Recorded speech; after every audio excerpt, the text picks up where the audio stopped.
I mean, I don't like denial abilities in general, right? Yeah. There's like a thing. I play card games a lot, right? One of the card games I play is Yu-Gi-Oh, right? And we had this problem, or like the player base had this problem that the company that makes the game, Konami, kept making cards or boss monsters that just deny your opponent to do something, right? And Yeah. then the end board would just be who gets to play the least of Yu-Gi-Oh, right? Because the person who would start would just try and set up a board that just denies as much as possible, right? Yeah.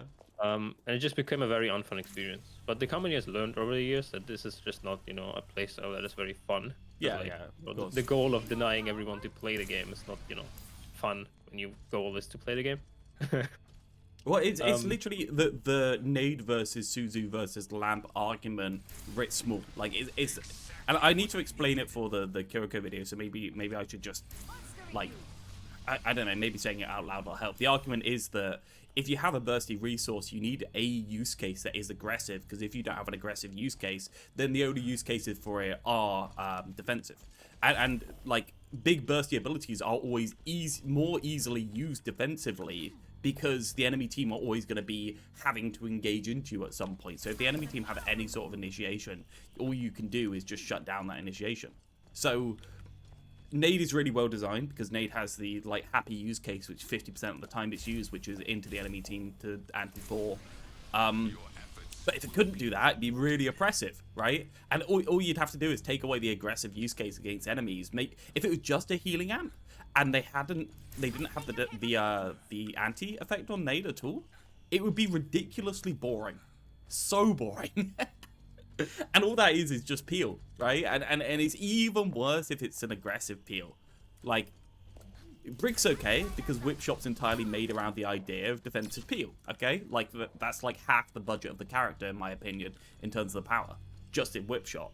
Not that they ever thought that was a thing to begin with, but, but that's the point. They can't be annoying in other ways because of that. They can't do high throughput because of that. So it's like, I don't know. Then yeah. It's a hard one. It's a hard one. That's why I really don't like, abilities like Lifeweaver's Life Grip. They're just there to deny abilities. They're not really there to do anything proactive with it. There's not even a chance for you to use it really proactively, unless you're really gonna be creative and use it to like pull your teammate into the enemy team. Yeah. Oh, Yeah, you great have to use go out case your for way it. to be active with it. When really that type of ability, you actually want it on a confirm button for the person jumping in, so that they can, because if you have something like that, you want it to be able to be used exactly at the time when the person needs it, and you want them to be able to predict when they need it. So having that trust there between the players, like that's okay for a duo. It's actually quite good to use it aggressively in a duo, but in random ranked ladder, it's just useless. In terms of aggressive use cases, like, there's so many abilities like this that they just keep introducing that have no aggressive case. And the other thing, right, Suzu, when used on a tank, in order to enable aggression, it doesn't heal enough to be useful for enabling aggression. It doesn't immunity enough to enable aggression. All you can do is the tank crosses their fingers that they get purged when they're aggressing, right? And all it does is cancel out an ability instead of allow the tank to go deeper and further. If it did I think the only aggression that Suzu had was the knockback it did, right, when you used it back in the day. But they removed that as well, so now it just doesn't have anything. So Suzu is now exclusively a purge, exclusively a denial, exclusively a button that wins a duel on the side, or alternatively, it's a fuck you, I'm gonna just throw one more kunai at you button, which is just like, come on, like. Come on. All you had to do in order to make Suzu good aggressively, by the way, is make it also heal a percentage of health bar. Instead of the gradually percentage of health bar, so it heals tanks for like 200. That would actually make it so that using Suzu aggressively would be rewarded, and therefore the game would be a lot less frustrating, because the amount of Suzu denials that happened would be less. It's kind of that simple, which is just sad in my opinion. Sorry. Okay, before we start ranting more. Yeah. A lot of stuff we need to go over. I'm just gonna start at the feedback channel, and then I'm gonna be jumping 2 patch notes that I did in between, depending on what hero we're on. Yeah. So the 3rd of November is where I'm going to be starting. Yep. Because that was when the Hmm. first devlog released, and then people had some stuff to say about that. As Yep. well as when this was the date when PAX were, 3rd of November. Um, so Yep. first off, there was feedback for Sombra with her healing aura Yeah, from a little. not doing the design goal she's supposed to be doing, Yeah, so with it being very free. that the medkit's not healing them. Any idea why Yeah, that I is happening? fixed the bugs. The bugs I fixed them. Yeah. The medkit not healing was because they in 7HSKW there was a part of code that prevented Echo when duplicating Sombra, denying them to take health packs, right? Oh, Um, okay. Yeah, but sure. for some reason, since I was using I kept copying over the version of Sombra over and over again, right? Instead of, taking the new version of 7HSKW Sombra and re-implementing my code into it over and over again, right? I just kept copying the old version of Sombra they had. Yeah. Um, they fixed that bug by an if function. If the target is copy it, then do it. But my version didn't have that fixed in yet, so I just copied the fix and put it in my version of Sombra now. So that should be fixed. The health pack healing. Cool. At least I tested it and it seems to be working. Um, and So, then so the bugs I fixed, right? There was some small bugs with like target relic and stuff being bound to the wrong ability for Sombra as well. Which I did fix. how was Um, it bound to the wrong ability? How did that happen? That's weird. because in the uh for the radical to reappear, it checks if the cooldown of an ability is a 0, right? And for Roadhog, it is ability 2, right? And since I copied the code from Ah, Roadhog after I implemented it, sure. it stayed ability 2, even though it's not supposed to be, because on Sombra it's ability 1, right? Makes sense. Um, You've done something to the health pack, right? Sorry, just looking at yeah, the for patch notes. Sombra, the feedback we got, and with feedback we got a whole lot, was that first, her healing ring is too free, and it's more incentivizing a brawl Yeah, more than which it is should be. it's kind of what we thought from the beginning, right? I said when talking to Spilo, it was kind of like padding out the kit with just a healing mode because I didn't think personally to me that the type of healing on Sombra actually mattered. Like I was being a bit facetious there, because I didn't want him to linger on it as a point because I thought it was one of the weaker parts of the kit. Um, but I do actually stand behind the AoE healing ring specifically because it forces a character with a load of mobility to be very specific about where they stand, which is kind of like the double-edged sword of being able to dive. Like having conflicting incentives in the kit, I think is interesting personally. I don't know how you feel about that. Um, yeah, correct. This is why for healing ring on Sombra, if you want to pick Sombra, Yeah. she now heals depending on how many allies are near her, There are right? no secrets. I know. I didn't even turn the code on.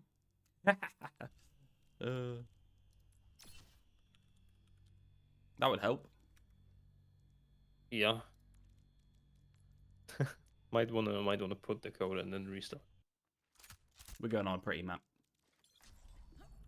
In Oh, look how Now pretty it is. she It's got lights and everything. has a Christmas version of Fanimura. I forget. Yeah, it's been a long time, man. I think Yeah, I thought it was winter. I didn't think it was Christmas. And Hammer was so been too beautiful. long. It was so pretty. Yeah, so Shift is working as usual. What are we looking at? Ram do you have? So now your healing ring heals depending on how many teammates are near you, right? You can see the little the Ah, one yes. under your crosshair. So you had it Um, as a so healing depends on the amount of teammates that receive healing. 40 minus amount of players times 5. So if there's 5 players, it will do 15 healing per second to each of them. yeah, Right? yes. Cool. And that'll just AoE. So you'll do the same amount of healing, more or less, but it scales. It scales up a bit as you AoE, but not a crazy amount, right? Yes. So it's stronger now if you're also not with your team, right? You can now go Yeah. in an angle with your like Winston or whatever, and he will receive a reasonable amount. You're not punished for being alone. Yeah. So the scary part of that is specifically like if you're able to duo a tracer, like 40 health per second plus hack is does hit a really small amount of number, right? That's pretty scary. What do you think?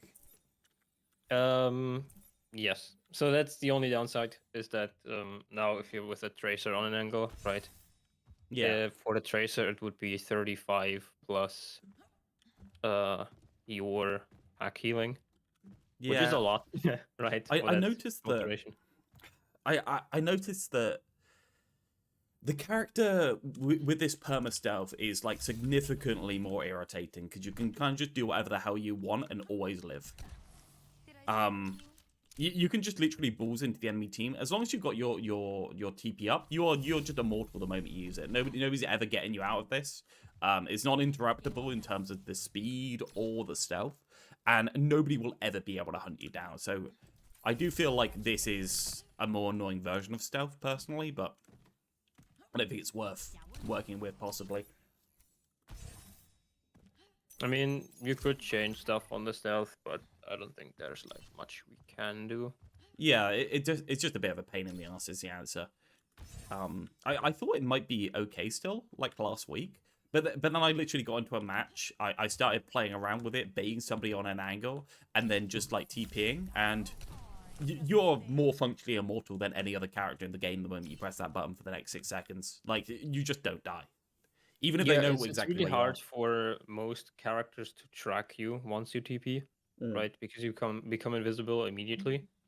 Yeah. If there was I like a... realized that when playing Sorry. comp yesterday. There's a lot of Sombra being played now.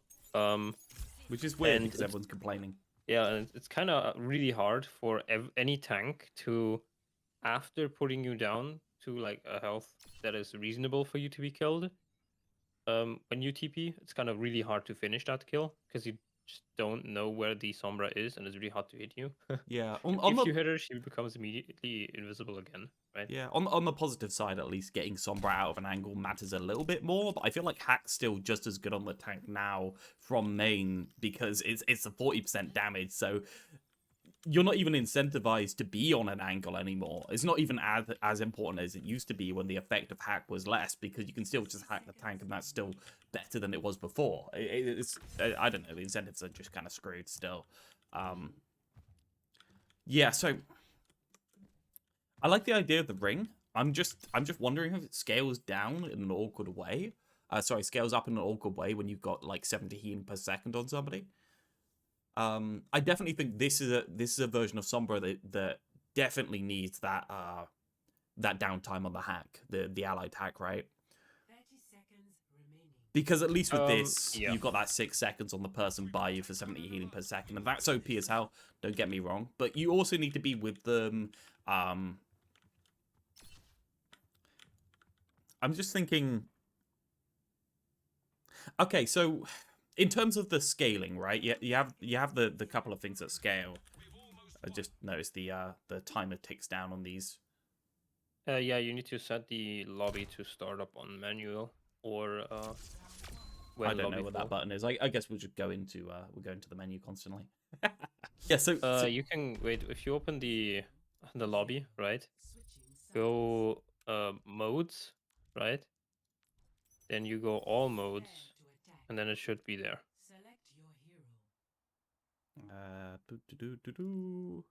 Manual Angel. It's another thing that my brain just doesn't do, like memorizing menus like this. I just can't do it for some reason. Like I'll It's because the only reason I know this is because I have to every time I want to change the code, right? Or if I'm working on the code, I put it to manual so I don't have to deal with the waiting times in spawn, right? Yeah. Setup time. Yeah. It's the only reason I know this. What was I saying? We were talking Sombra, healing, ring, and scaling. Yeah, so the scaling of it is this like reliability versus throughput kind of thing.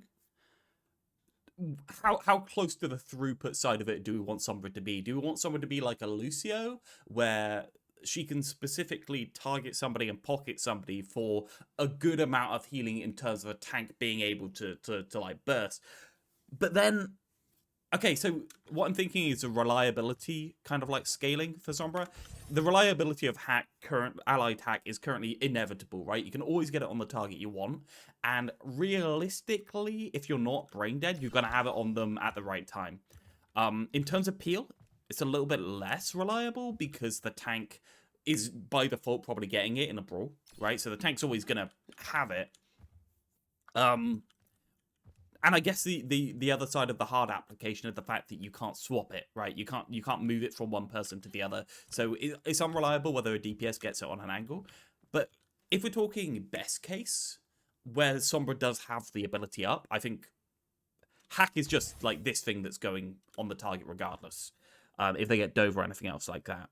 So I'm thinking, if you are on your own with somebody on an angle with Sombra, hanging out with like a Cassidy or an Ashe or something like that, your passive healing is a good enough of a pocket to really allow them to stay there, right? It's over a Harmony Orb if you're staying with just them. It's pretty damn good. So it's very... And the trouble is the reliability of the AoE effect is based on location, and it's based on range. So it's based on staging for Sombra, very interestingly. Which is... Don't get me wrong, like I am saying this is obviously like a healthier version of it without the AoE scaling. But we've really got to be careful to make sure that the AoE scaling matches the single target, right? Because the single target passive with the AoE aura, you're thinking about the best case for single target. You sit on them with the passive, they get a Harmony Orb, you hack the person coming in, you hack them. They have 70 HPS, and that's a full denial, right? They're not going to be able to die with 70 HPS on them, no matter what the enemy team... Like if a Winston jumps them, they're just alive. So in terms of angular support, that's really reliable. And has a burst. And you have hack that can shut them down. So what I think we could always change numbers, right? The thing we can do, right, or I could do, to make it less strong when you're just alone with someone, right, and the same strength with you when you're with the team, is by, let's say, we reduce the healing to like 20 max-ish, right? And just make it so that every teammate only takes like 2.5 off that counter instead of 5, right? So it would be same amount of healing with the team and less when you're alone with someone. You know, there's always like number changes we could do. Like the formula will be the same, but we can always change the numbers in the formula. That I wouldn't be agree. a problem. I just thought it might be interesting to talk through what the numbers imply, because I do think Overwatch is very... This is one thing you don't have to test, because the numbers are quite simple, right? So like 50 is the minimum, and below 50 I think is just angular support, right? You can't really do any throughput with it, but over kind of like 60 or 65-ish, you end up doing throughput modes and peeling and stuff like that. And anything like between this, there's kind of like this no man's land where it doesn't really matter. It's just like a scale. But this is kind of like the transition that you go through in terms of, do I want to use it on a tank or do I want to use it on a DPS? But then again, it does limit the throughput onto a tank. It does limit your ability to pocket the tank, because hack plus the AoE is always going to be lower, right? It's always going to be like 55, because you can't do extra because there's going to be more people around the tank. So you by default aren't just pocketing the tank with that. For me, it's just a little bit weird scaling, because DPS by default demand less healing than the tank does. So DPS need lower numbers in order to do the same type of thing, and so you already have that portion of the scaling working before you start scaling it individually with the number in the aura. So personally, for me, I don't think it needs... And that's where it goes against like psychology, because people think it matters because people don't realize conceptually that the numbers for the character, the numbers for angular support don't scale. Like healing the tank for 50 health per second, healing a DPS for 50 health per second is significantly better for the DPS, and people don't understand that. And then people also think, you know what, I'm doing AoE healing. AoE healing's incredible. I'm doing all these numbers when realistically, one or two of that instead of 5 of that on an angle would be better. So, I maybe this is one we need to try out, because it's not only interplaying the power of pocketing a DPS, but it's also interplaying with the psychology of the character. I've just noticed that as you turn, the ring actually moves slightly. Yeah, this is only for your POV only. I don't know why it does this. Is it like slightly offset behind? No. For everyone else, it is perfectly centered around you. But for some reason, client side on your side, the ring always moves with you. I've noticed this. I don't know why this is this way. It's probably a bug that they're never gonna fix. Well, I suppose it's always centered on your camera, so I suppose you can't aim at the parts of it that are further away, I guess. It's not centered on your camera. It's centered on your character model, right? Which doesn't turn with you, apparently, as for the server, right? So if I'm looking at it, right, when you turn, your circle doesn't move, but for your POV, the circle moves, which shouldn't be the case, but I don't know. It's just weird client side stuff happening. Really weird. So the range is always consistent, but for some reason it turns with you on your screen only.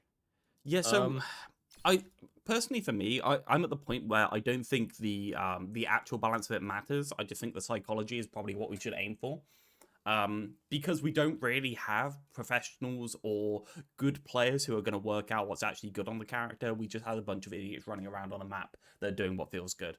So in terms of this scaling, I do think this scaling is probably appropriate. In order to incentivize people to do what is actually good anyway, which is probably the more angular work instead of the AoE healing. But realistically, as we get into the high ranks, it's kind of like that Lucio aura thing where Lucio was doing loads of healing, and that was fine until people realized that Lucio can only just do healing. Or like early Overwatch when Mercy was doing more healing, and then they had to scale it down because Mercy's reliability was so good, despite the fact they didn't realize that. Yeah, I think I'm happy with it. Self healing's half 20 minus the amount of players, so you get more self healing on an angle. So you get 15 self healing if you're with somebody individually. Actually, really nice scaling, to be honest.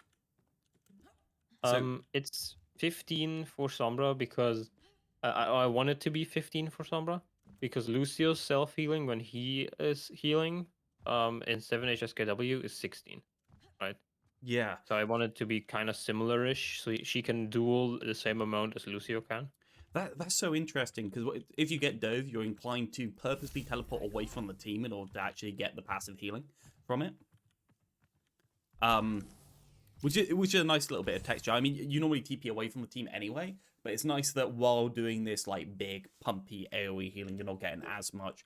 And I do think, I think the 15-meter ring is probably like perfect as well. How are you feeling about like the range of the ring and the effect there? I think 20 meters feels very nice, but I think with this, her depending on the closeness or distance of teammates, I think 15 is better-ish than 20.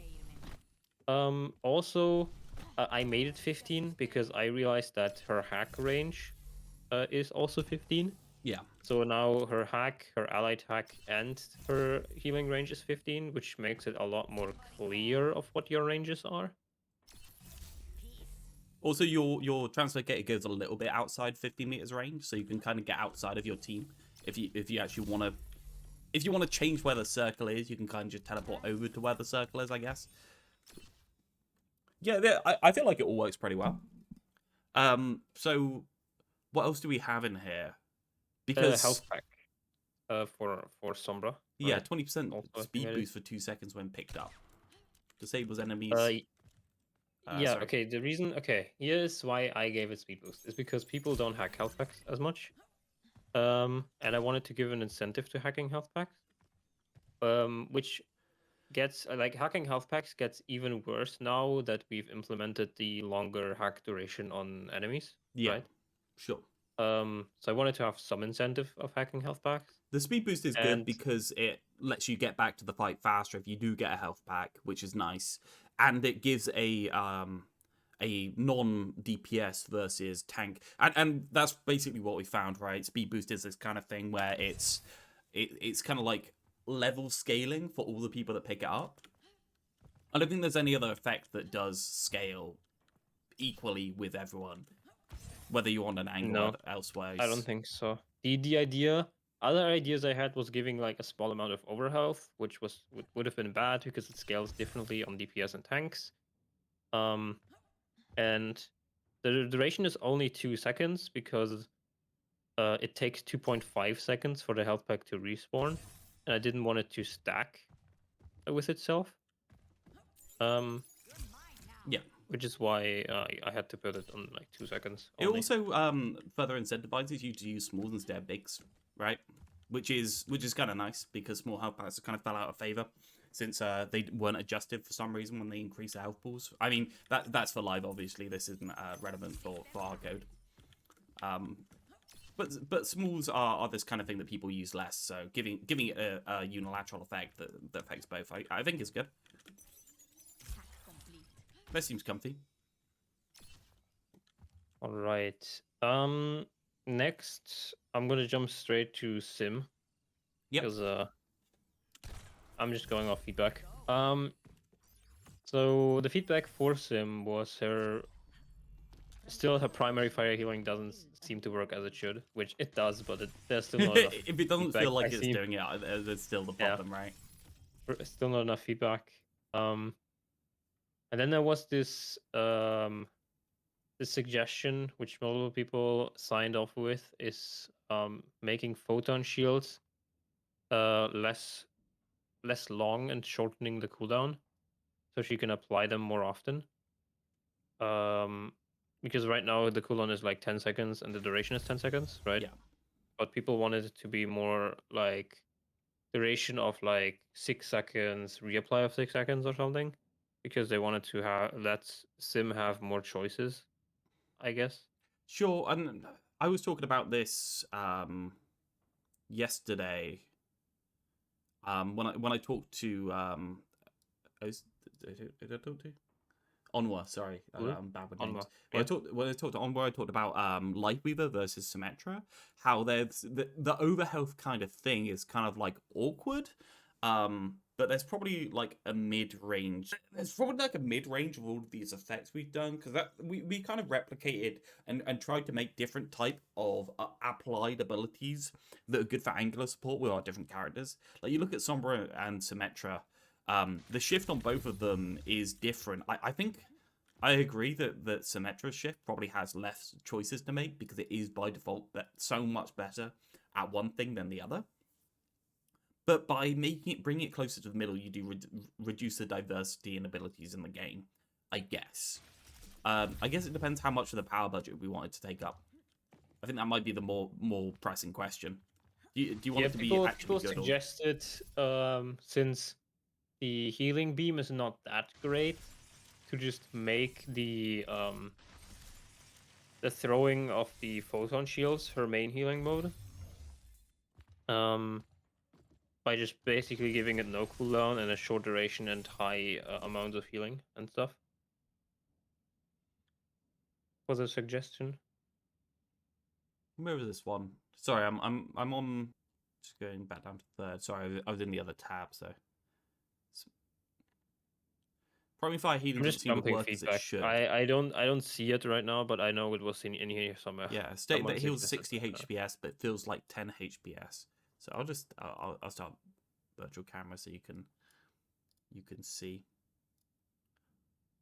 what I'm looking at. Oh, that's me on the virtual camera. That's not very helpful. Oh no. Yeah, I can see. It's fine. There's my screen as well. Brilliant. No, it was down, not up. Yeah, so it feels like 10 HPS but works at 60, so it wasn't working properly. They feel weak and not impactful, mostly due to how high its cooldown is. Taking this would be to decrease the duration. So I think this is a really simple one of it being away from you and therefore you not recognizing the impact of it, because it's such a long-lasting ability that you cast it and you want an immediate effect in order to think that it's doing well. But and I guess that's the question. Do we want it to actually be good at the specific thing we want it to be, or do we want it to feel like it is good at the thing that we want it to be good at? Because my take is that if you put these shields onto a DPS, it is actually a really fucking good ability for that DPS. Decrease the duration as long as the cooldown. By halving it, Symmetra would be able to place her shields and therefore heal more because it will have more agency on who she's healing. It's work best because primary fire healing doesn't work. Sure, she doesn't have enough healing nor sustain to be in the front line healing her allies. Yeah, I think there's a sustain, and I don't think we properly did the calculus on this, because I said, well, I don't want it to stack with Lucio, and I don't want Lucio Symmetra to be this like ultra run over the enemy team kind of like thing where you just brawl and you have so much healing that you can just survive permanently. I guess I didn't think about the fundamental thing that the character actually has to be able to not die immediately. But you're still kind of running into the goats problem, aren't you? You're running into the, like, if I do Ram Reinhardt or Reinhardt Sigma and I put a Symmetra behind it, and then I have enough peel that Symmetra can't die immediately to dive, then we do kind of just run you over if I turn it up to 80. I guess and that's one of the main problems with Symmetra. It requires so much of a it requires so much in terms of a commitment from the team behind to build around Brawl, if you do want to build around Brawl, because the survivability isn't there. So struggling to make the survivability work without good TP, the other idea was from Tiefling further down. Where is it? Here. What if you just removed Symmetra's beam healing and gave her shield ability more charges? I wouldn't remove it maybe, but instead of like, it would basically shift her power from her beam healing to her shield healing, right? Making that her main healing mode. Yeah, at which point we may as well just redesign the primary, because a primary that applies immediately to the person that you press the button on actually has implications instead of having it require skill in order to apply.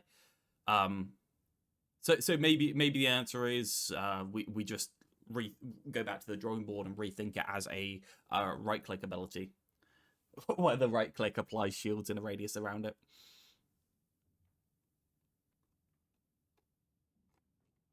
Yeah, I mean that's all for Sim. I don't really know what we should do with her. Like I said, it's kind of tricky. Yeah, and it's mostly kind of tricky because from the start you can't work around TP, so we're always stuck with that. I agree with the left click. I do feel like the people playing her aren't good enough at putting down a TP and using it to teleport in the same way that other characters do, or they don't pre put down the teleporter so they can get away and other things like that. It's very much a high skill requirement there and a high learning requirement, but yeah. And then there's still, the feedback issue that nothing on Sim has good feedback, so it's just terrible. Have you?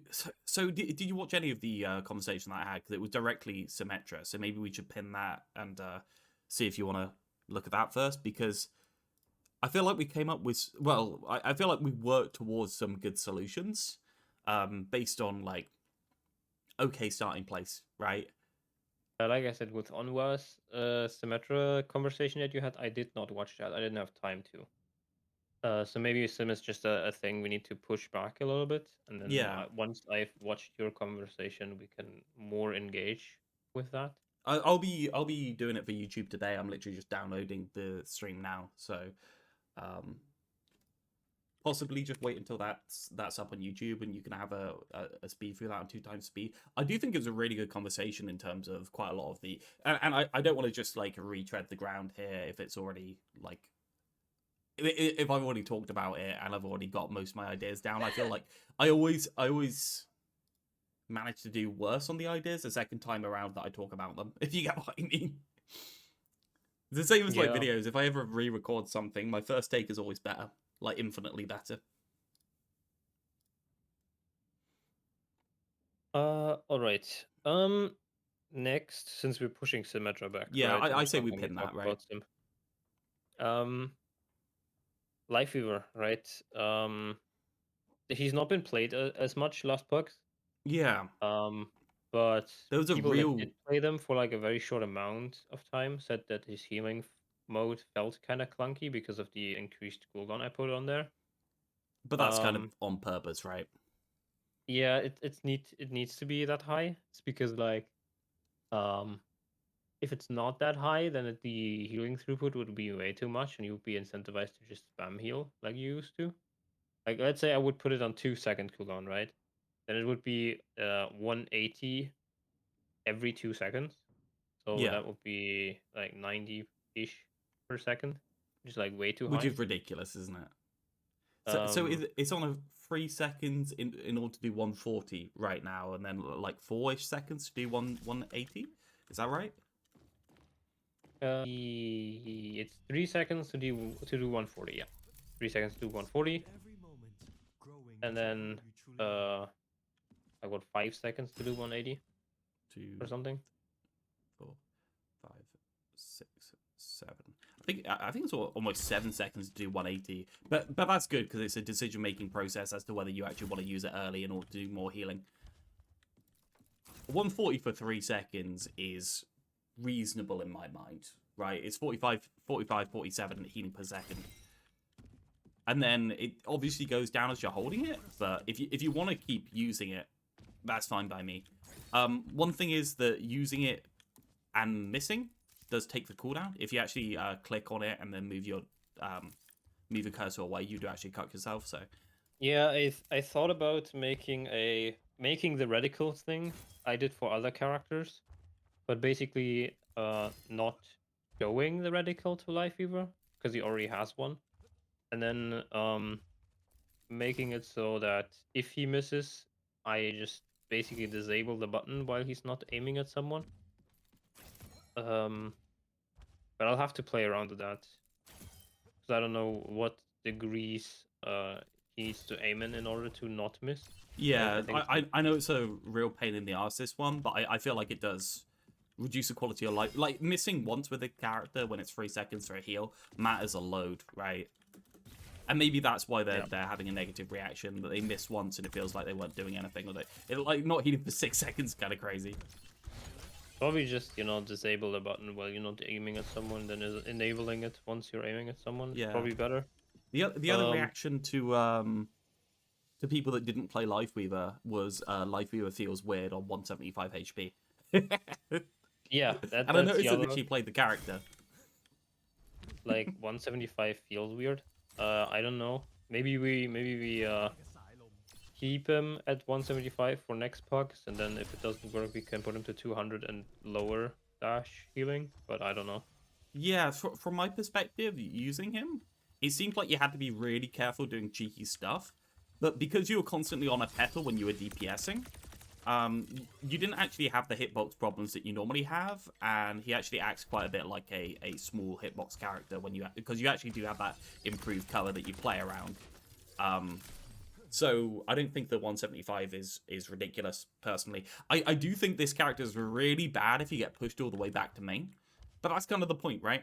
Like, we made the character really good at fighting for angles, really good at staying on angles. So there should be some kind of punishment if you do end up forced back to main. Maybe people aren't playing him like an angular support character or an angular pushing character with the right click. Because really, he's acting more like a DPS with support options than anything else. Obviously, I played him. I thought it was really good. I really like the interaction with dashes, petals, and life grips. I think it's really good. I was basically forcing Noxio around on Anna, and it felt really good to do that. So yeah, we could bow down to pressure and remove the healing on the lunge, and then give him 200 health, but I think it's pretty much the same. I don't think it actually matters in any meaningful way which one you have.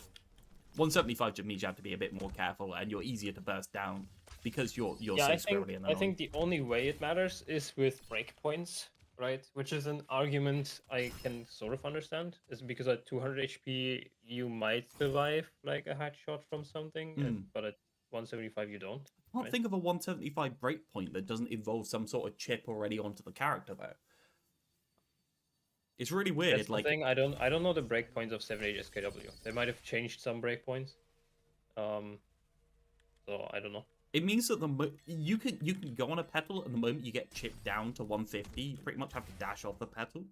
But that's fine because that's how we made the character. We made it so that losing a petal doesn't really matter as much on purpose. So I was going aggressive, poking, getting chunked out a bit, and using like petal disappeared, and using a more defensive petal, and then poking a bit from there, and I was just like going up and down. And it felt really fluid. I don't know. I don't even know if the people that were saying this played it. Yeah, that's another thing. I didn't really see much Lifeweaver, right? So that's why I was thinking, let's keep it like that for now, right? I'll just work on maybe implementing some way that he doesn't miss his healing anymore. And then if it's a problem, we can change it next week. Right?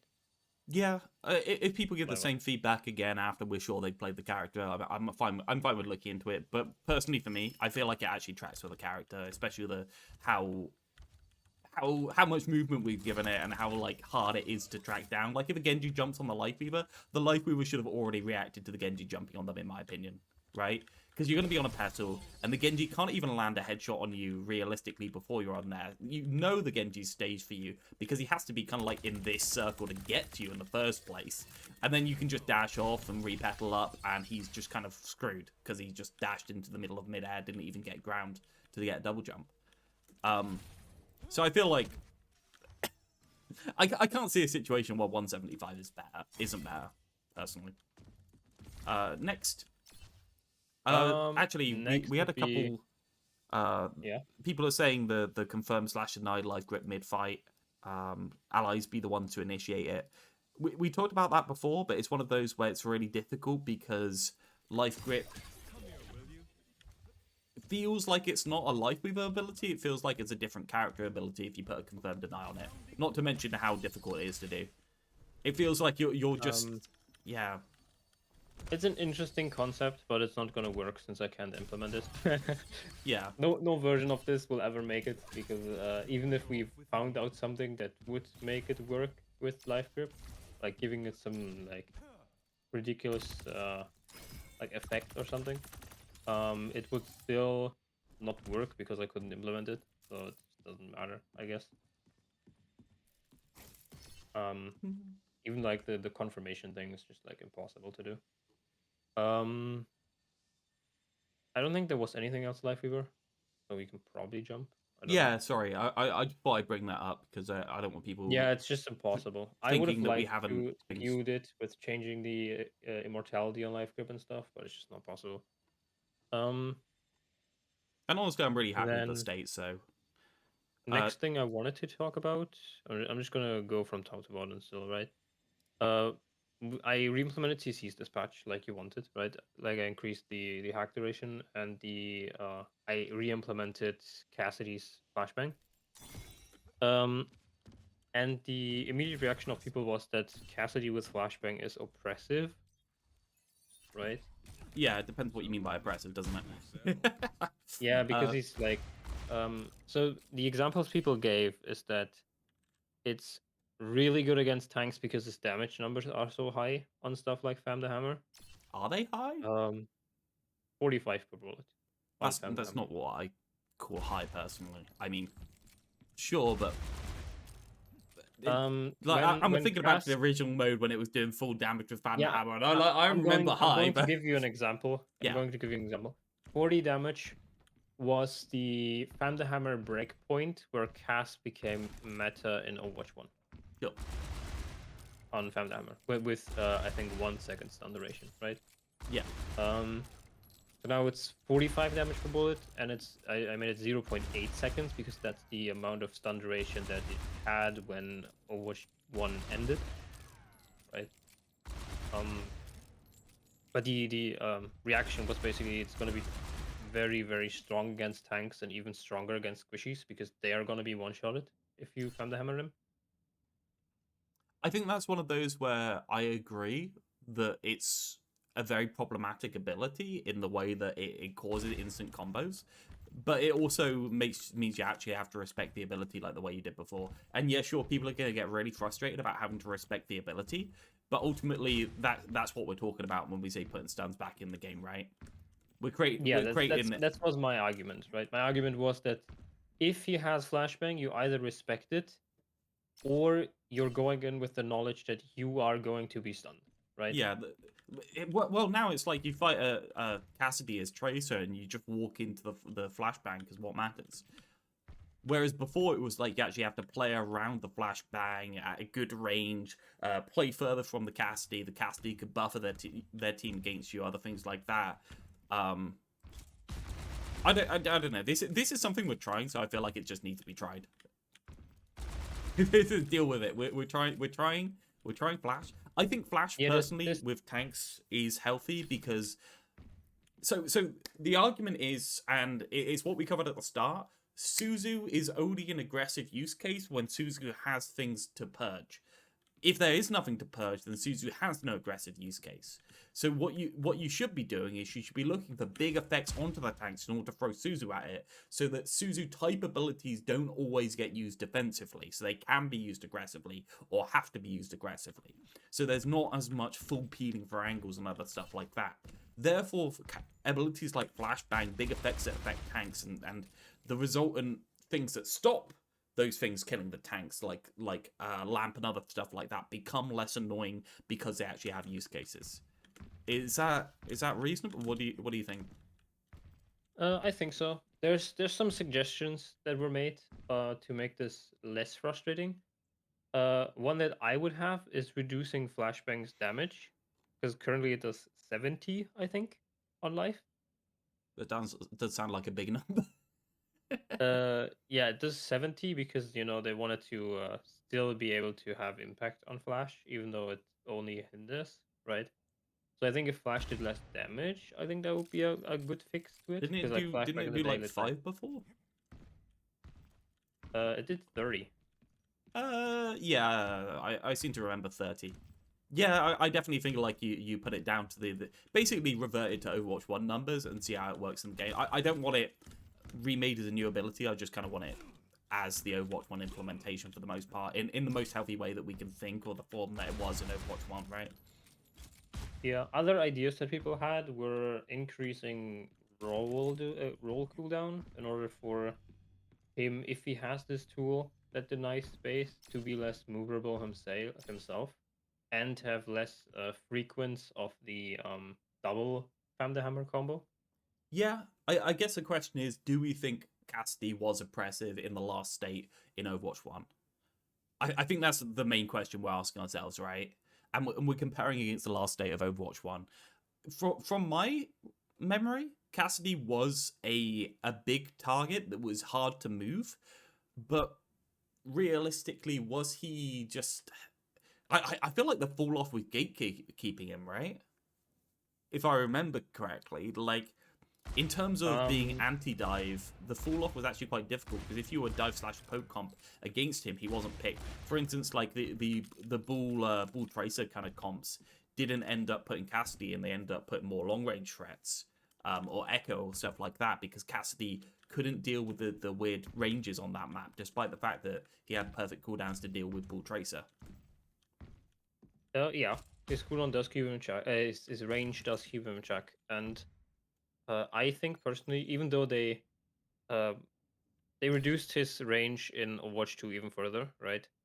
But Yeah. 7 HSKW gave him back his Overwatch 1 range. But even I think with the Overwatch 1 range, he still kind of lacks the range to take like long angles. It's kind of like a mid-range to close-range hero. Yeah. In that case, I think he has a weakness already. I don't think introducing more weaknesses to his mobility by increasing roll cooldown is like good or something. I think it's fine where he is. Yeah, I think we just put a pin in it here, say we're trying it for a week. We'll see how it feels. You'll complain anyway because you have to play in Flashbang and around Flashbang now, whereas before you didn't.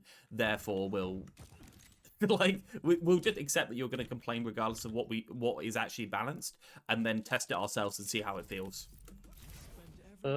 Yeah. So for Cass, we're just gonna make a list again because I always forget. So first, Lifeweaver, prevent miss on heal. And for Cass, just reducing damage on Flashbang is probably the correct way to go, right? Yeah. We can protect each other now.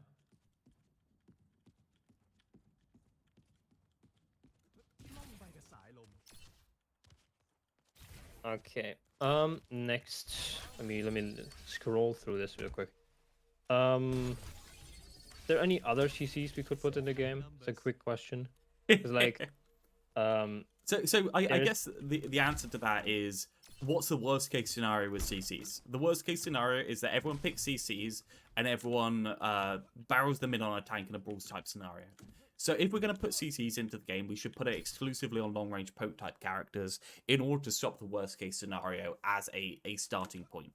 Because but then again, we've moved Mei out of the fucking DPS category, right?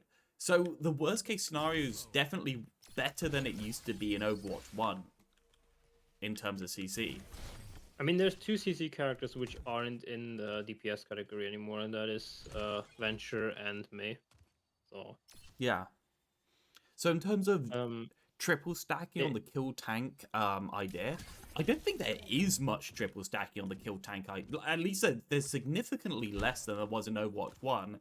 And I'll be honest, tank busting comps were never... Don't get me wrong, they were a thing and they were complained about in Overwatch 1, but I don't think they were ever horribly oppressive. They definitely had SR scaling issues, but I don't think there's going to be issues. I think there'll be complaints because there's complaints about this type of balancing, but I don't think there'll be any actual problems with it. My life grip really bugs out through the window.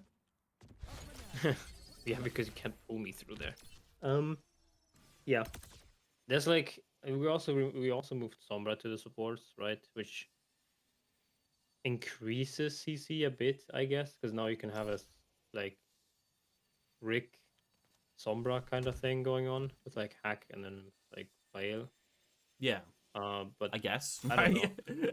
I guess. Not that great to be running, right? I don't think there's a comp that is horribly oppressive to tanks. I think most of the tank busting in the game's actually been taken out. I think Lifeweaver and this version of Lifeweaver is probably the most tank busting that's actually been put back into the game. Everything else has been a reduction in tank busting. So I don't see it is the answer. I don't see it, and I'd have to see examples of tank busting being oppressive. Obviously, we have Mauga and Roadhog, and maybe a Mauga, Roadhog, cassidy, Lifeweaver, kind of like dump all your damage into the tank would be annoying to play against and scale badly in terms of rank. Ooh. Ooh. But yeah, I'm not sure. Yeah. There's also not a lot of characters where I can think of re-implementing stuns. Like I said, it's just, you know, the usual, like Brick Bash, or like stuff they've already tried, like Sojourn Slow on her Disruptor Shot. But I don't think these are necessary, right? So I think we're fine-ish. I think the idea is you give stun type options to diversify the type of thing that can be in the game, but you still don't make it a focus of the game. We don't give up the stun design space. We keep it somewhere in the game, but we don't focus on it.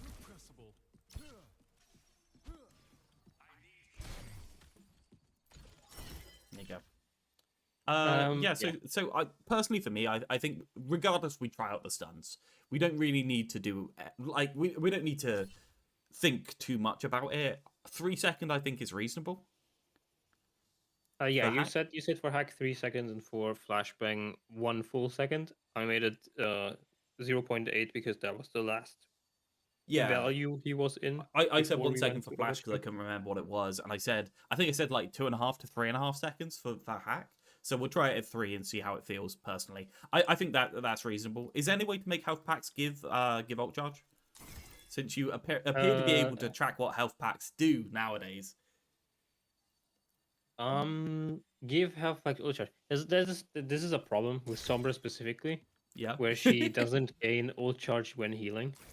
They just disabled healing ult charge for Sombra. What? Yeah, I don't know.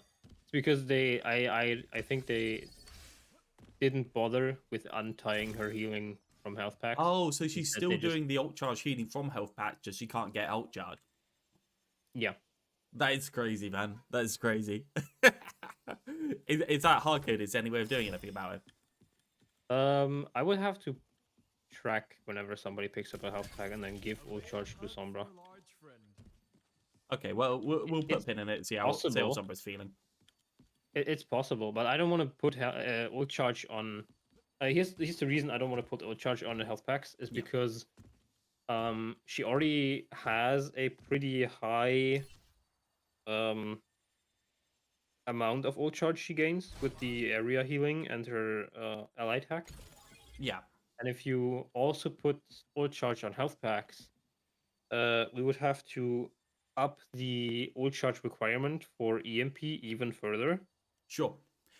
Which I don't think is very fun. Counter to this is Sombra has quite a lot of ult points per ult at the moment. So if we do make it 50% efficient, you're actively feeding or actively giving the enemy more ult charge than you get by using health packs in order to heal. Right, so it's an inefficient thing to do, and you shouldn't be doing it unless you want to get the health pack anyway, or the health pack is useful for the individual fight. So if you do get a health pack, we'd make it to like it would take 5,000 healing in order to charge it, which is just ridiculous because Lucio's like 3,200. So it'd be like this little bonus and the incentive to get the health packs, but not actually good to do as a strategy.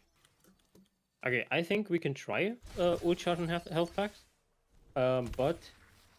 From my knowledge, the way the game tracks whenever a health pack is picked up is very load intensive. So, we're gonna have to see if the game crashes with the implementation now with the small speed boost, and if it doesn't crash, we can then maybe put that ult charge in as well.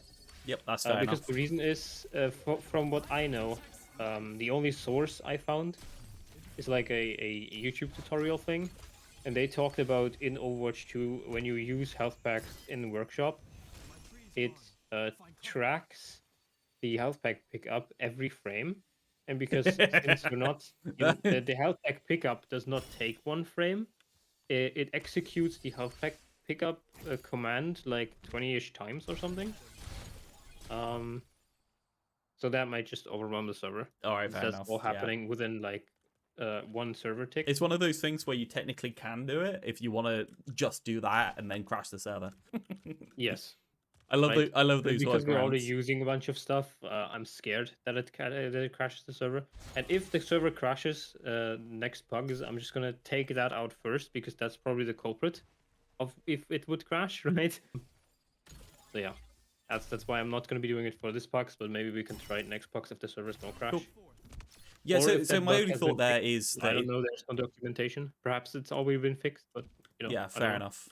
That makes sense. Yeah, the only thought is that it's nice for Sombra to have that a more core part of the kit that is incentivized in some way, even if it's not actually good to do in an abstract sense, right? I feel like the most amount of interesting parts of the kit should be included if we can, and then like wrapped up or tied up in the rest of it. There's no reason to make it just this digital thing that doesn't work. If you can make it work, that's my opinion. And it is map dependent and other things like that. There's a lot to think about, but yeah, sure. Then we can go to devlog 2 feedback, right? We already talked about Lifeweaver. There was the feedback that playing May doesn't feel as rewarding than playing other tanks. I think that's just the ground tank with no mobility, right? It's a little bit more boring. Yeah.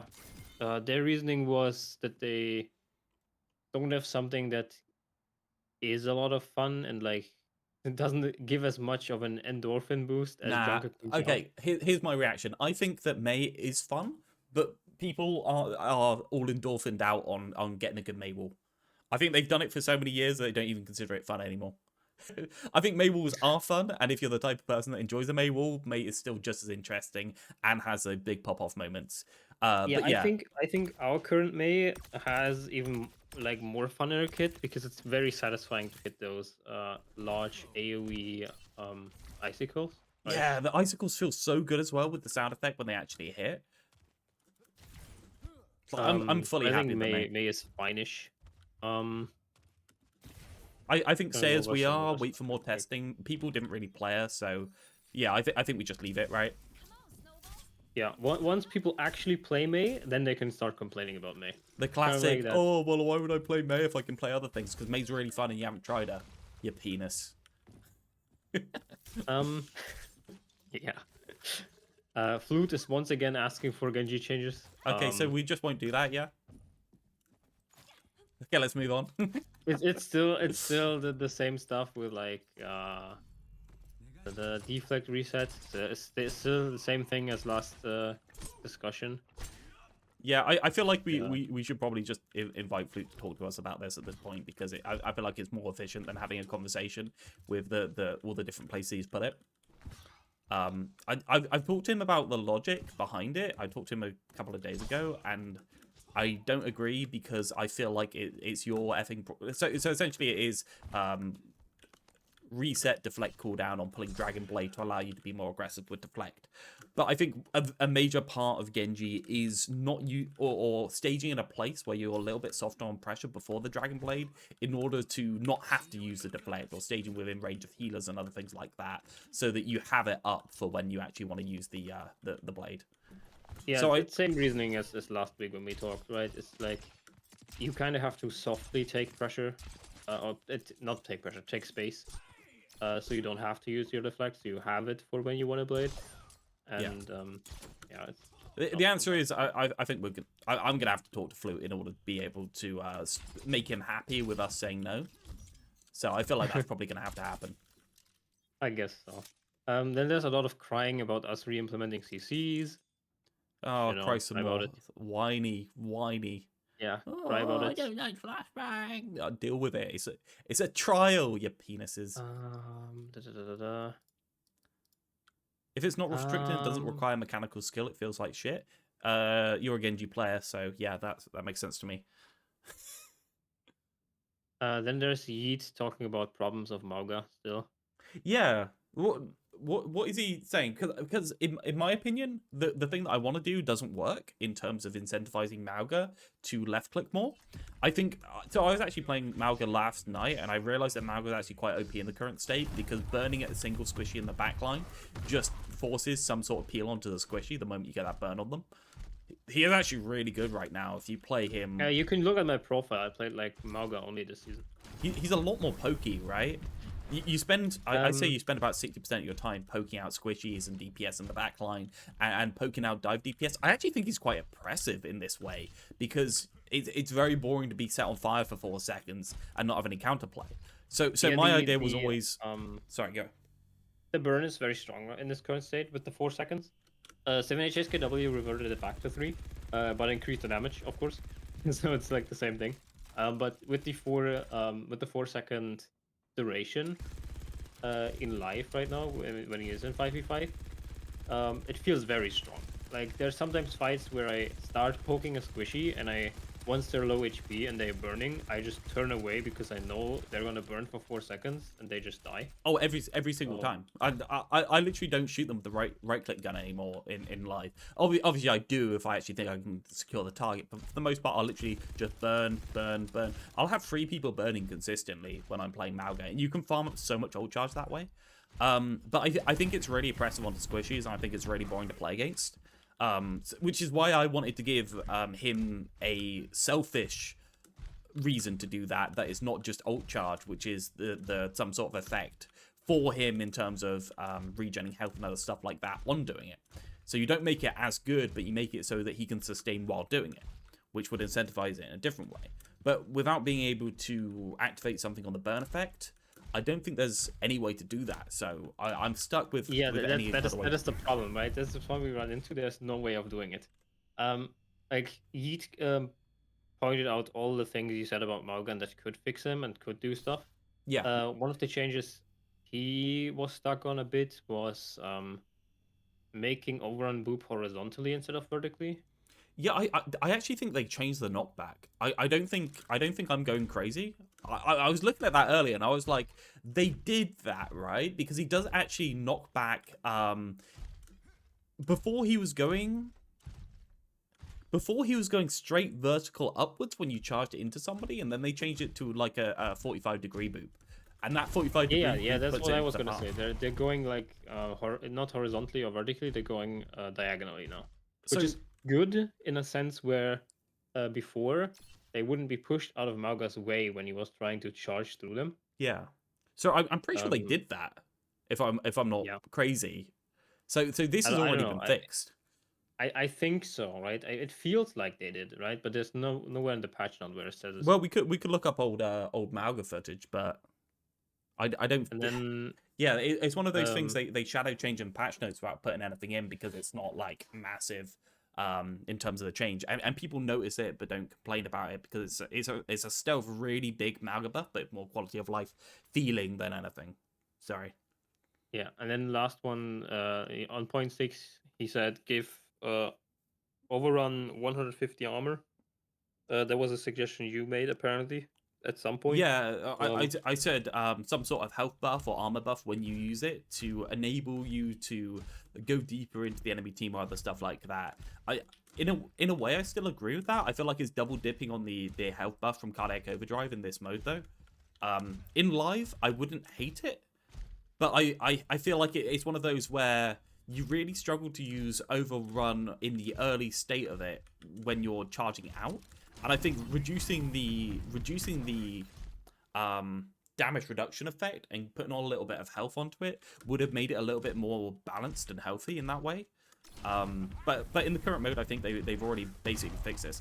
I think people forget that Mauga's been out for like 11 months ish, maybe verging on a year, and they've done most of the things that I suggested. Like they've just done them subtly or fixed them in other ways because they were actually problems. So quite a lot of the things that I suggest aren't still applicable, even if they are, even if they were right at the time. So like, what do you think about the armor on activation?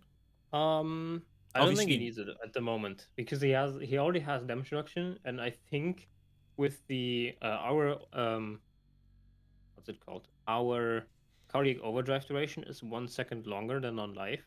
I think with the longer duration, you are allowed to, if you are close enough, use overdrive and use overrun at the same time to kind of use that overhealth to engage. yeah. So So I don't think it's a problem right now. from my perspective, what it does is it makes it so that you're incentivized to use it aggressively, so you will get it back later on in the fight. So that you can use overrun aggressively into the enemy team without specifically burning down your resources in a way that is worse for you. Or you are incentivized to use overrun more often because it's giving you something for using it. That's not just damage reduction or killing someone. So it's not this opportunistic ability that you use when you can use it. It's more of this ability that you try and use aggressively into the enemy team. As to whether this is good or bad, I do feel like it creates more options, but like it's also very liable to make Mauga feel completely unkillable because they'll always have this button to get out with. Even if you like completely unpunishable, maybe not unkillable. Because the overrun has all of these effects on it already. It has the unstoppable, it has the no stuns, and it has Yeah, it's gonna the become extra. that ability if Mauga has it, right, and he goes to like 200 HP, he is getting out, right? Yeah. You can't really prevent him from getting out. I mean, what's the damage reduction on overrun at the moment? 45, I think. 45? Yeah, so if Yeet's listening to this, you're allowed a damage reduction to 25% if you want a healing on it, okay? And the healing's not going to be higher than 100 armor. So that's Let me it, check. right? Let me check before we're saying something stupid. That sounded good to me. 50%. 50%. Okay, so it can go down to 30%, and that's probably reasonable to enable. And I do think it makes it a more aggressive ability that you're inclined to use more often. Don't get me wrong, but at the same point, do you need it? Is there already enough active stuff in the kit?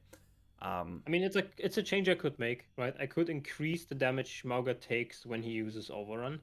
That way it balances out, right? I could increase the damage he takes by 20%. Therefore, he only gets a 30% damage reduction. Yeah. As I say, I'll leave it to you to work out. And then, yeah, if he wants instead some more health, he can have that. That is a thing he gets to decide. I do think it's I do think it's a more interesting space creation tool if you're able to use it aggressively. But then again, is it one of those where we're reducing the amount, like we're making all the abilities in the game healthier, but reducing the diversity in the abilities, right? Is Overone already interesting enough as it is, or do we need it to be more interesting as an ability because it's already the most engaging part of the kit? I'd argue, and it's me, Didact, and Yeet have already played a reasonable amount of Mauga, so we both kind of like know the problems. I'm sure you already, regardless of whether the fact that you don't get armor, you still probably use Overrun just to stall on objects to get the damage reduction. Just there's some cases where you just run into a wall. Especially with a cart, if you want to stall cart and there's somebody trying to poke around left or side, you'll always charge into it and then cancel it like that in order to get the stomp just off the corner and use that for threat. So if we put armor on that, is it more incentivizing that? I guess, but we're already doing it, so it's already good to do. So do we need the extra incentives in there? That's the question. Okay. Yeah, and then last thing was just since iSet is basically impossible to do anything with the guns, Yeet wants to have a way to less incentivize just shooting tanks even further. Kind of like that thing where if you still burn tanks pretty quickly if you hold both buttons down. Sure, but you're also burning yourself very quickly if you hold both buttons down, unless you're on a good angle. So you don't have that, I'm burning the tank and also sustaining off it. You're burning the tank and burning yourself by pressing W into the tank. And sure, like maybe the range is the problem there, that you can hold a tight corner, like maybe the tanks coming around there that way and you can hold this on an off angle, but that's just a problem of moving you out as a Mauga. And I guess it is a burn over time, so it is like that's the optimal way to play it, and I get that that's annoying, but at the same point, like, I don't know, I feel like the identity of just shooting a tank isn't the worst thing in the kit, specifically in this mode, because it's one of the things you do instead of like, and I've already said, like, I spend 60% of my time burning squishies. So is this something that needs further disincentivizing, or is it just like something that I feel like they've already worked through most of the disincentivizing. I just don't like the 4-second burn or the high health burn, because I feel like that's just making it too oppressive for DPS and annoying for DPS. It's kind of like, it's a Suzu thing again, right? Where Suzu has no aggressive use case, so what you'll do is you'll constantly use it defensively. So what you're doing is you're standing on main, and instead of shooting the tank there, you'll literally just be shooting a Genji on the corner, and there'll be no way whatsoever for the Genji to get through that window, because it'll just be burned, right? He'll just be burned in that window. And I just ignore that. Yeah, fuck it. We'll just shoot. And Mauga already shuts down Faras and stuff like that so much, because one burn is a massive effect. They have to wait. Yeah, Mauga's like the only real anti-air tank or long-range tank. Yeah. With like how consistent he is. And I like the gameplay loop at the moment. I don't think it's bad. I feel like it's the healthiest state it has been. I think they finally worked out the character for the most part. Not that it doesn't have problems, but it's getting there. Quick one more Genji thing.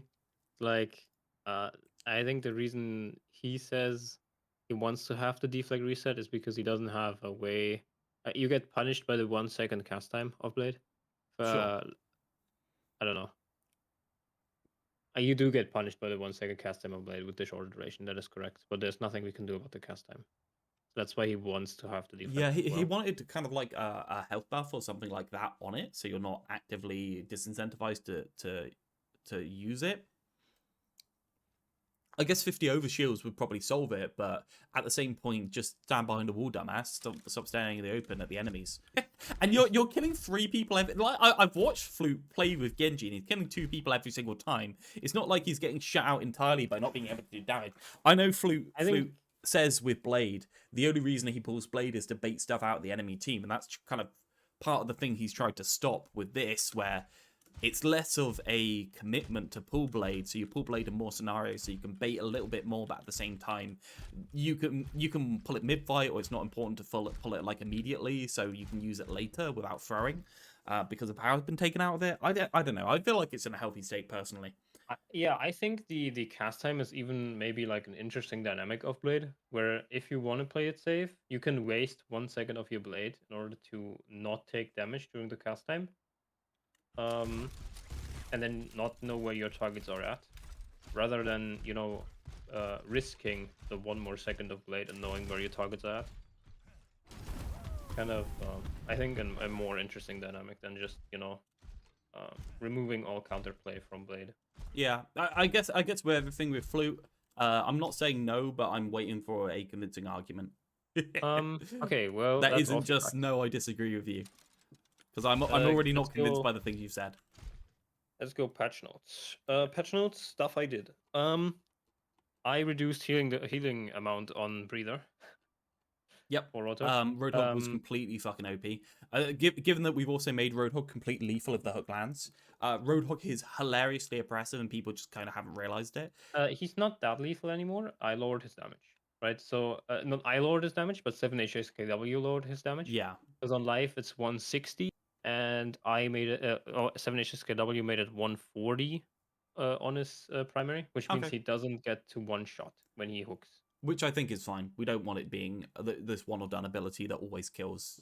Yeah, the healing was too much, personally. Yeah, he was out healing supports, so I just lowered the HPS. It was OP, and the funny thing is that hasn't really changed apart from that you have to use yours and the enemy's heal at the same time.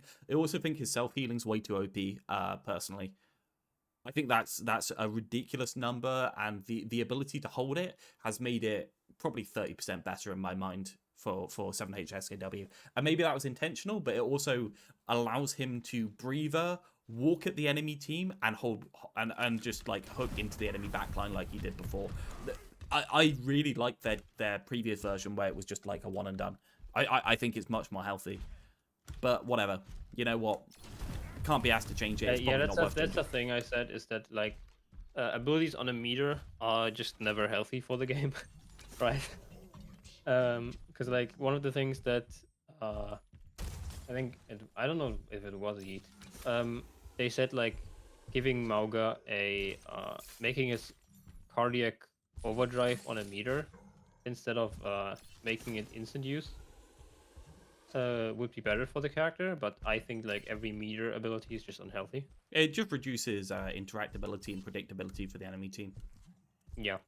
So yeah, I think the meter on Hog is just not the greatest.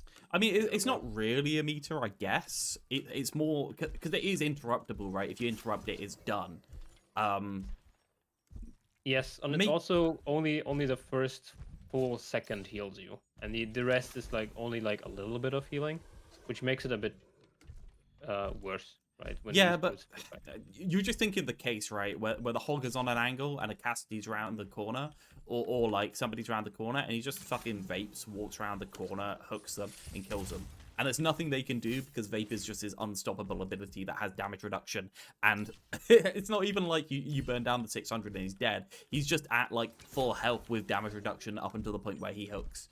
Which I feel like is uninteractable for the enemy team, but whatever, you know what, yeah, no point changing it. They'll probably change it again in a couple of weeks, so I wouldn't bother to begin with. Yeah, because Roadhog is actually, there was a 7HSKW tournament going on, right? And Roadhog is one of the characters that is meta right now. Wow, no shit. People are playing, wow. People are playing Ball, Junker Queen, Zarya, and Hog, right? So Ball is like the main tankish, right? And then they're using Junker Queen, Zarya, and Hog, and Sigma to a degree, interchangeably, right? Yep. And I think Ball is probably gonna get dumpstered next patch when they're doing one, and then people like Hog are probably gonna get a slap on the wrist as well. Yeah. For Venture, I increased their movement speed again because somebody in your chat said that it felt very sluggish to play as them, right? So I Yeah. just gave it a compromise. I said instead of 30%, which was oppressive, let's give them 10%, I guess. Yeah. Let's try the Um, 10. what's happened recently with Venture is that they thought that Venture was a bit sluggish after we took off the movement speed increase because Venture was essentially being able to stage whatever and being completely independent of healing, which was fine. It was kind of like a bullish design, but it basically meant that Venture didn't care how much healing was behind them. So it was this kind of like you could stage in the back line and you were kind of a dive tank. And we tried to make that more into a broad type scenario because I feel like that's kind of where Venture wants to be, if kind of like broad slash dive hybrid, but with good access. So we took away the movement speed and put a bit back in. I think that's reasonable.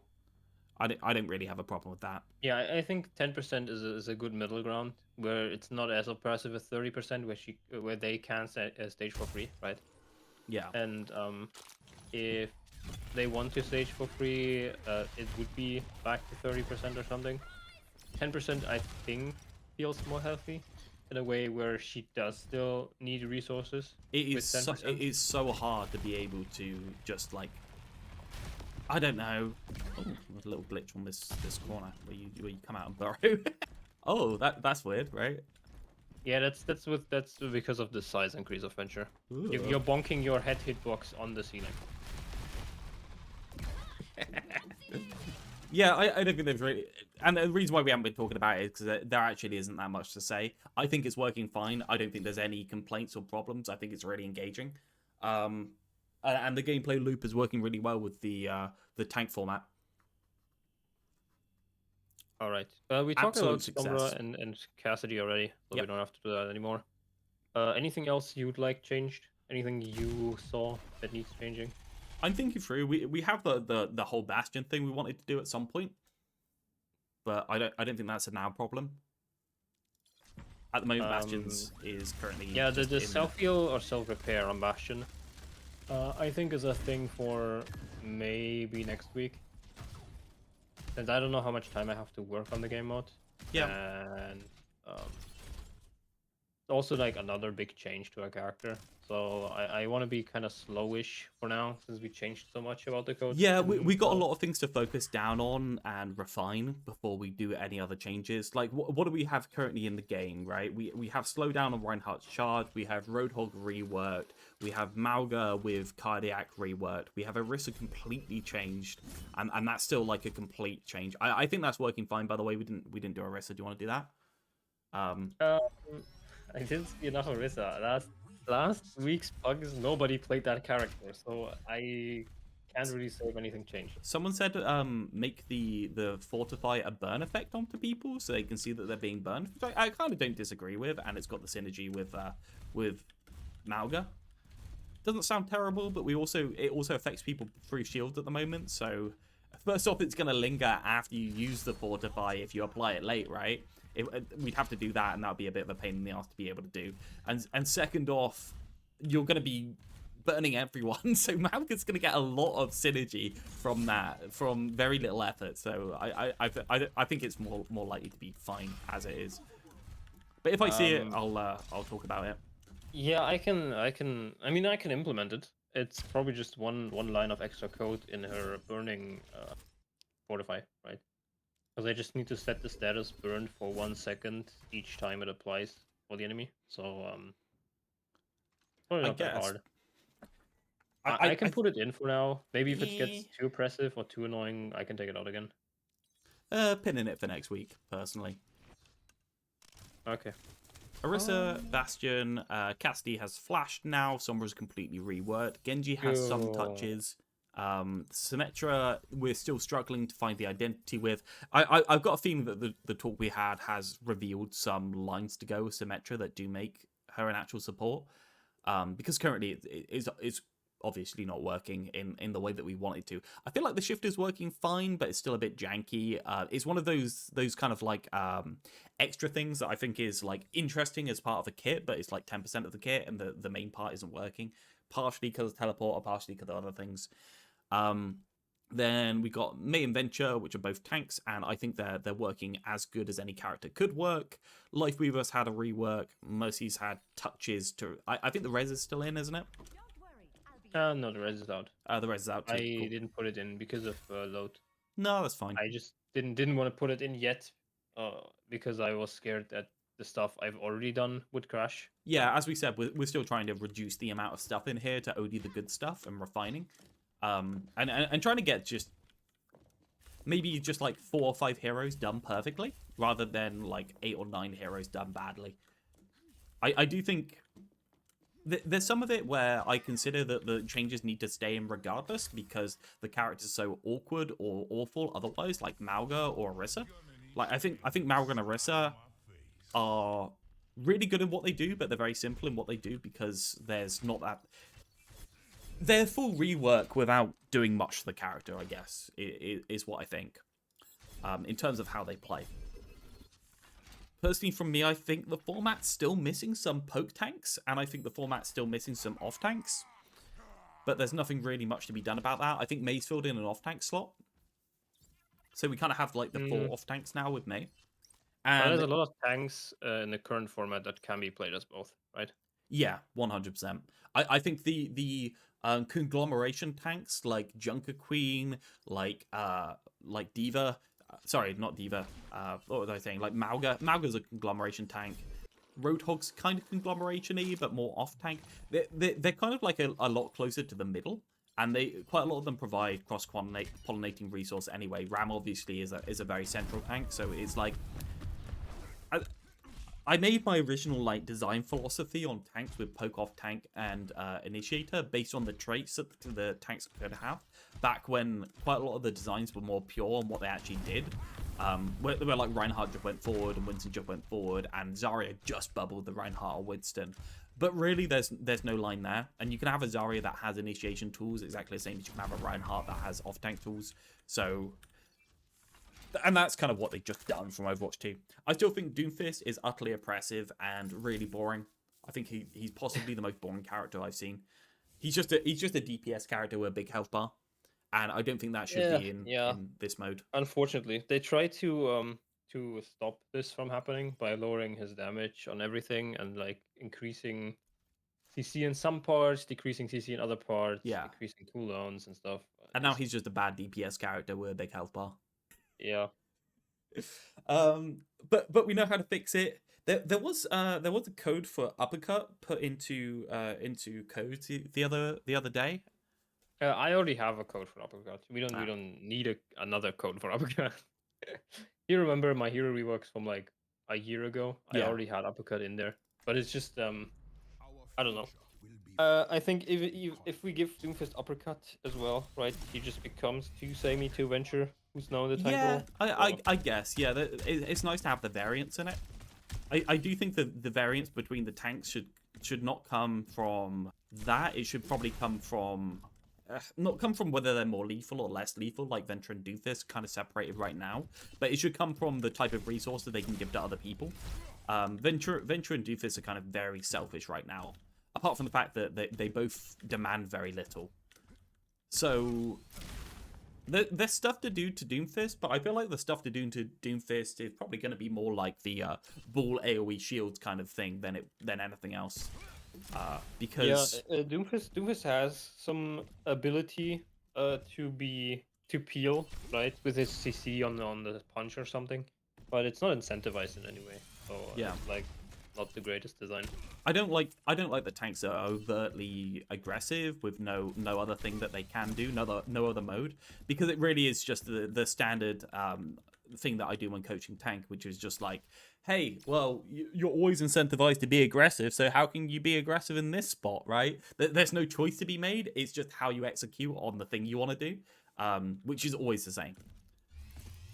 Which is just, you know what, we want to slam into the enemy team, punch one of the enemies, and do a couple of left clicks, block, and then get out, or just re-engage with punch. And it's like you just have this very basic cycle, which is cool.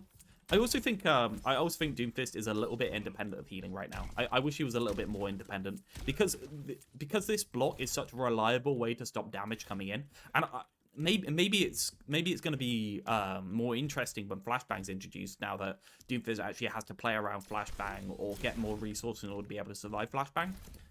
Yeah, has to get a resource from another tank or something in order to survive a flashbang if he's out of position, right? Yeah, so maybe these characters that were completely undemanding on resources and so paired in a very boring way with other tanks, like maybe it's worse to pick Venture Doomfist now because they can both independently get flashbanged and nobody can help them.